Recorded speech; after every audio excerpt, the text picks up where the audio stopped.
राज्य रे पुणी थरे बढ़ी ताती काल बैशाखी प्रभाव रही पश्चिम ओडिशार 10टी सहर तापमात्रा 40 डिग्री उपरे रही।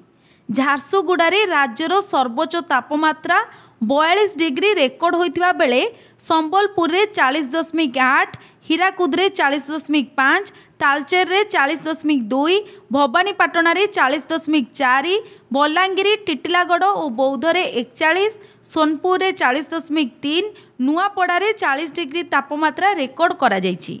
सेहीपरि भुवनेश्वर रे तापमात्रा 36.8 डिग्री रेकर्ड करा जायछि।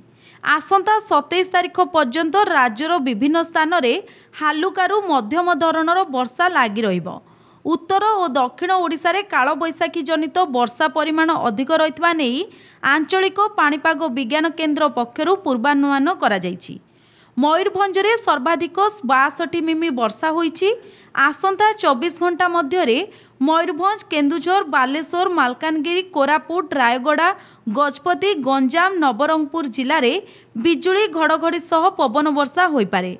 पवनर घंटाप्रति बेग 60 ରୁ 70 किलोमीटर छुईपारे बोली आशंका करी ऑरेंज वार्निंग जारी करा जायछि।